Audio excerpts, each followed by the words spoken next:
శుభకార్యాలకు పూజార్ల కోసం వెతుకుతున్నారా? పూజారీస్.com లో అతి తక్కువ ధరలకే పూజార్లను ముందే బుక్ చేసుకోండి. వెంటనే కాల్ చేయండి. హలో ఎంఎన్ కశ్యప్ గారు. హలో నాగరాజ్ గారు. లైఫ్లో చాలామంది ప్రేమ ఉంటేనే జీవితం నిలబడుతుందని చెప్పేసి చెప్తూ ఉంటారు. నిజంగా ప్రేమలు ఉన్నా కూడా జీవితాలు చెల్లాచెదరిగిపోయినటువంటి నేను నా కళ్ళ ముందు చాలా చూశాను. నిజంగా ప్రేమ ఉంటేనే జీవితం నిలబడుతుందా? దాని వెనక ఏమైనా సైన్స్ ఉందా? ఏం చెప్తారండి? అంటే ప్రేమలు ఉంటేనే నిలబడతాయి జీవితాలు? ఏ రిలేషన్షిప్ అయినా, లైఫ్లో ఏ రిలేషన్షిప్ అయినా మీరన్నట్టు ఓన్లీ లవ్ ఉంటేనే నిలబడాలి అంటే అది ఉన్నా నిలబడని రిలేషన్షిప్స్ ఎన్నో ఉన్నాయండి. మీరు ఇందాక అన్నట్టు దానికి కారణం సైన్స్ అడిగారు కదా మీరు. అవును. సైంటిఫిక్గా ఆన్సర్ చెబితే, న్యూరో సైన్స్ ప్రకారం సమాధానం చెబితే దానికి కారణం ఏంటయా అంటే పొలారిటీ. పొలారిటీ అంటే సింపుల్ ఎగ్జాంపుల్ చెప్పాలంటే ఆపోజిట్స్ అట్రాక్ట్స్ అండి. Opposite attracts. ఇప్పుడు అయస్కాంతంలో నార్త్ సౌత్ పోల్స్ ఉంటాయి కదా. నార్త్ పెడితే రిపెల్ అవుతాయి. అవును. నార్త్కు సౌత్ పెడితే రెండు అతుక్కుంటాయి. అదేవిధంగా ప్రతి హ్యూమన్ బీయింగ్లో రెండు పోల్స్ ఉంటాయండి. దాన్ని మీరు ఎనర్జీస్ అంటారా, క్యారెక్టరిస్టిక్స్ అంటారా, ఏదైనా కానివ్వండి. చాలా సింపుల్ కాన్సెప్ట్ అండి. ఇది మీరు విని కూడా ఉండొచ్చు. ఒకదాని పేరు మ్యాస్క్యులైన్ ఎనర్జీ, ఇంకో దాని పేరు ఫెమినైన్ ఎనర్జీ. అయితే ఇక్కడ అర్థం చేసుకోవాల్సింది ఏంటంటే మ్యాస్క్యులైన్ అంటే ఓన్లీ మేల్స్లోనూ, ఫెమినైన్ అంటే ఓన్లీ ఉమెన్లోనే ఉంటుంది. తప్పు. ప్రతి హ్యూమన్ బీయింగ్ అండి, బాగా గుర్తుపెట్టుకోండి, ప్రతి హ్యూమన్ బీయింగ్లో మ్యాస్క్యులైన్ ఫెమినైన్ రెండూ ఉంటాయి.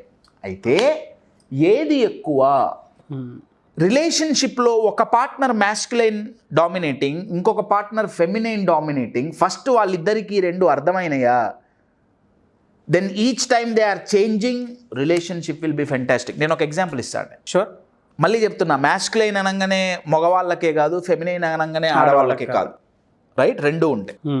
మ్యాస్క్యులైన్ ఎనర్జీ ఎవరిలో అయితే ఎక్కువ ఉంటుందో వాళ్ళది లీనియర్ థింకింగ్ అండి. లీనియర్ థింకింగ్ అంటే స్ట్రైట్గా ఆలోచిస్తారు. ఓకే, పాయింట్ ఏంటి, అవును, నేనేం చేయాలి, పాయింట్ ఏంటి, నేనేం చేయాలి, పాయింట్ ఏంటి, నేనేం చేయాలి. వెరాస్ ఫెమినైన్ ఎనర్జీ ఉన్న వాళ్ళు they are quite creative thinkers అండి. ఒక సింపుల్ ఎగ్జాంపుల్ చెప్పాలంటే, ఇప్పుడు ఆఫీస్ అయిపోయింది, ఇంటికి వెళ్ళా. ఓకే అండి, ఇప్పుడు నా వైఫ్, నాది మ్యాస్క్యులైన్ ఎనర్జీ నాలో ఎక్కువ ఉందనుకుందాం. ఓకే, నా వైఫ్ నన్ను అడిగింది, Kashyap how is your day, నీ డే ఎలా ఉంది? ఏముంది, ఆఫీస్కి వెళ్ళాం, నాగరాజు గారిని కలిసాం, 3 వీడియోలు చేసాం, వచ్చేసాం, అంతే. టు ద పాయింట్ అండి. అదే ఫెమినైన్ ఎనర్జీ నాలో ఉందనుకోండి, నా చెప్పే విధానం ఎట్లుంటుందంటే, బయలుదేరానా, పొద్దున్న క్యాబులు 15 గంట పట్టిందే, క్యాబే దొరకల. క్యాబ్ ఎక్కితే వాడు పాట పెట్టాడు, భలే ఉంది. పంజాగుట్ట దగ్గర ట్రాఫిక్ జామ్ అయింది.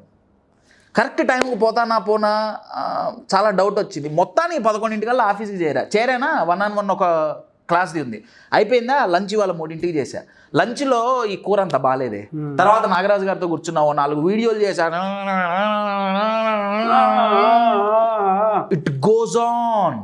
అవును. పాయింట్ ఉండదండి, ఏం చెప్తున్నాను తెలీదు. Imagine husband is masculine, wife is feminine అనుకుందాం.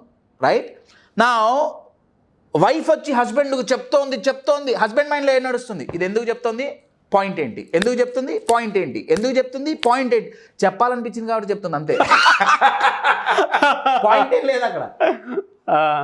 ఎవరికడిగా ఎస్. అయితే ఇది కన్నా దీంట్లో చాలా డీప్ సైన్స్ అండి. నేను ఒక్కటే ఎగ్జాంపుల్ చెప్తున్నా. ఎగ్జాక్ట్లీ అన్న. Your getting it. ఈ మ్యాస్క్యులైన్ ఫెమినైన్ ఎనర్జీస్ అర్థమైనయా, మనలో ఏది ఎక్కువ ఉంది, ఆ క్యారెక్టర్స్ తెలిస్తే తెలిసిపోతుంది. నెంబర్ 1. నెంబర్ 2, రిలేషన్షిప్ చనిపోవటానికి కారణం ప్రేమ లేకుండా ఉండటం కాదు, ఈ ఎనర్జీస్ సింక్ అవ్వకపోవటం. ఎగ్జాక్ట్లీ. మీరు గూగుల్లో కూడా ఈ 2 టర్మ్స్ మీద సైకలాజికల్ థింగ్స్ కొట్టి చూస్తే మీరు చెప్పిన పాయింట్స్ వస్తాయి. చాలా క్యారెక్టరిస్టిక్స్ వస్తాయి. చాలా మన శాస్త్రాల్లో సరే ఇప్పుడు అంటే దీనికి న్యూరో సైన్స్లో చాలా పేర్లు పెట్టారు, కానీ సింపుల్గా మన శాస్త్రాల్లో పెట్టిన పేరు ఏంటంటే అర్ధనారీశ్వరి. సగం నువ్వు సగం నేను. చైనా వాళ్ళు దీన్ని ఇన్ యాంగ్ అన్నారు. అవును. రైట్. న్యూరో సైన్స్ వాళ్ళు మ్యాస్క్యులైన్ ఫెమిలైన్ పొలారిటీ అన్నారు. ఈ పొలారిటీ ఎవరి మధ్య అయితే ఉంటుందో ఆ రిలేషన్షిప్లో ఫైర్ ఉంటుందండి. ఎస్, ఆ రిలేషన్షిప్ ఎన్ని సంవత్సరాలైనా, చాలా డివోర్సెస్ ఈ మధ్య ఏదో గొడవల వల్ల అవ్వట్లేదండి, ఒకళ్ళ మీద ఒకళ్ళకు బోరు కొట్టు అవుతుంది. ఎందుకు అవుతుంది? ఎందుకంటే ఇద్దరు సేమ్ ఎనర్జీ లెవెల్స్లో ఉన్నారు, అవును. ఇద్దరు మ్యాస్కులైన్ అయిపోయారు లేదా ఇద్దరు ఫెమినైన్ అయిపోయారు. ట్విస్ట్ ఏంటంటే అండి, నేను బాగా స్ట్రెస్ఫుల్గా ఉంటే నా ఆపోజిట్ ఎనర్జీని నేను మాస్క్గా పెట్టుకుంటా. అంటే నాది డామినేటింగ్ మ్యాస్కులైన్ అనుకోండి, నేను స్ట్రెస్లో ఉంటే ఫెమినైన్లోకి వెళ్ళిపోతా తెలియకుండా. అక్కడ క్లాష్ వస్తుంది. ఈ ఎనర్జీస్ అర్థమైనయా, ఒకళ్ళ క్యారెక్టరిస్టిక్స్ ఒకళ్ళకి అర్థమైనయా, ఎప్పుడు ఎవరు మ్యాస్కులైన్లో ఉండాలి ఎప్పుడు ఫెమినైన్లో ఉండాలి తెలుస్తుంది. But very few people can understand అండి. అవును, ఆ అండర్స్టాండింగ్ లేకపోవటం వల్ల ఇదంతా. అవును. అసలు ఇదంతా ఉన్నాయని తెలియదే. చాలా మంది తెలియదు. మనకు తెలిసింది ఏంటంటే ఆడవాళ్ళంతా ఒకటి, మగవాళ్ళంతా ఒకటి. కాదండి, లోపల human brain there is lot of difference అండి. అమ్మో, లిమిటింగ్ బిలీఫ్స్ వల్ల ఇవన్నీ అండి ప్రాబ్లమ్స్. ఒక సర్కిల్లో బతికేస్తారు అందరూ. అవునండి. ఆ బ్రాడ్ మైండ్ సెట్ కానీ ఇది కానీ, ఆ పోనీ మనం ఇది చేస్తే ఏమైనా బెటర్గా ఉంటుందేమో, ఏదైనా మన మంచి కోసమే కదా చేసేది అనేటువంటి థాట్ ఉండదు. లిమిటింగ్ బిలీఫ్స్ ఉంటాయన్నమాట. ఇంతే, నువ్వు కూడా అంతే, పెద్ద తేడా ఏముంది? నువ్వు ఏదైతే నేను అదే. చాలా మంచి మాట అండి. అతి డేంజరస్ లిమిటింగ్ బిలీఫ్ ఏంటంటే we are all human beings, we are all same. కాదండి, బ్రెయిన్ సేమే కానీ లోపల there is lot of difference. అండి, lot of difference. Only love ఉంటే రిలేషన్షిప్లో, ప్రేమ అనేది ఉంటే దట్స్ ఫ్రెండ్షిప్ అండి. ఏ రిలేషన్షిప్లో అయితే పొలారిటీ ఉంటుందో that is the most intimate relationship. But అది ఫ్రెండ్షిప్తోనే సాధ్యం, దానికి కంటిన్యూ చేయాలన్న. ఫస్ట్ స్టార్టింగ్ ఫ్రెండ్షిప్తో ఉంది. ఎస్పెషల్లీ కపుల్ మధ్యలో there has to be that fire అండి, there has to be that spark and passion, right? రిలేషన్షిప్లో ఆ స్పార్క్, ప్యాషన్, ఫైర్ ఉండాలంటే పొలారిటీ తెలిసి ఉండాలి. నేను చాలా కపుల్స్ని చూశానండి, 50 years ఆఫ్ మ్యారేజ్.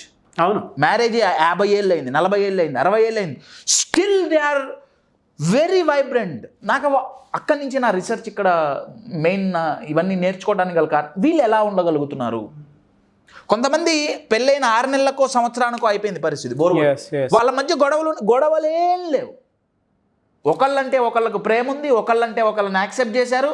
కానీ వాళ్ళు డివోర్స్ తీసుకోవడానికి రీజన్ ఏంటయ్యా అంటే, ఏంటో బోరింగ్ ఉంది, ఏంటో ఈ రిలేషన్షిప్ ఎక్కడికి పోతుందో తెలియదు, ఒకళ్ళతో ఒకళ్ళని సింక్ అవ్వట్ల. ఏం సింక్ అవ్వట్ల? ఈ మ్యాస్క్యులైన్ ఫెమినైన్ సింక్ అవ్వట్ల. ఫస్ట్ ఇదంతా కావాలంటే ఫస్ట్ తెలుసుకోవాలండి, మీలో డామినేటింగ్ ఎనర్జీ ఏంటి, మీ పార్ట్నర్లో ఏముంది. Exactly. Thank you so much MBN Kashyap గారు.